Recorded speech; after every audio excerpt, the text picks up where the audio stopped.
গোবিন্দ, এই অজাপা নাম জপ করতে হবে, এই অজাপা নাম। তাই জন্য ঠাকুর নুকুচন্দ্র আবার একটি প্রশ্ন করছেন। কি প্রশ্ন করতেছেন?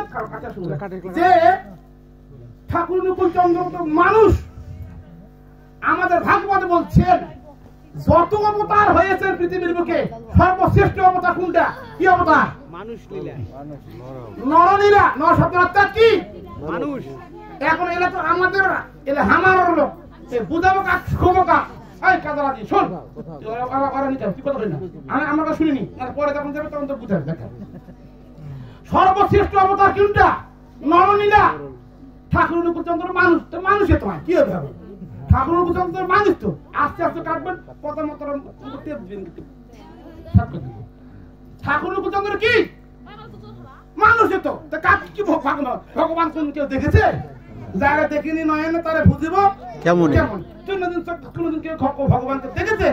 কিন্তু মাটির ভগবান, পৃথিবীর ভগবান দেখেছি আমরা। তাই ভগবান হলো আকার। ভগবান হলো আকার, ঈশ্বর হলো নিরাকার। যেমন হিড়িম্বা, হিড়িম্বার ভাইয়ের নাম কি ছিল? হিড়িম্বা রাক্ষস, ঘটাক্ষস না? তার ওর ভগবান কে ছিল? ভীরগু। ভীরগু মানে ওই যে ভীম, ভীমকে ভগবান বলছে। আর রামের ভাইয়ের, রামের অবতার রেখেছিলেন পশুরাম। একে কি বলছে? ভগবান পশুরাম। তাহলে ভগবান পশুরাম, বলরাম, রাম, বুদ্ধিস্ট, যিশু, এরা সবাই কি ভগবান বলছে। কেন? এরা মাটির ভিতরে আছেন, মাটির ধরার বুকে এসেছেন। তাই ওই সত্য যশ ও শ্রীকার ওই বৈরাগ্য, এদের ভগবান, এদের ভগবান বলছে। তাহলে ভগবান খালি একটা না, আমাদের হিন্দুদের ভিতরে অনেক আছে। রাম ভগবান, কৃষ্ণ ভগবান, বুদ্ধির ভগবান, পরশুরাম ভগবান, ভীরগু ভগবান, কপিল ভগবান, বিশ্বমিত্র ভগবান। আর যিনি গীতা রচনা করছেন তার নাম শ্রীমৎ কিবা ব্যাসদেব। ব্যাসদেব ভগবান। আদি ভগবান হলো কি? মনু। আদি ভগবান কি? মনু। যেমন মুসলমান আদি ভগবান হলো হাওয়া, আদম আর হাওয়া। তত্ত্ব কথা তো অনেক কথা। তাহলে এরই হলো মানুষ নয়, অবতার ভগবান গুরু রূপে আসছেন।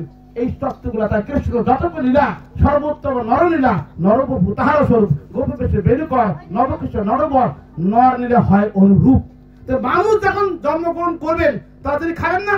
ওই জন্য বললো ওই নরেশদা, জবদান্তি মাঙ্গুড় পরম ভূত ঈশ্বর, আমার পরম ভাব না জানিয়ে পারে।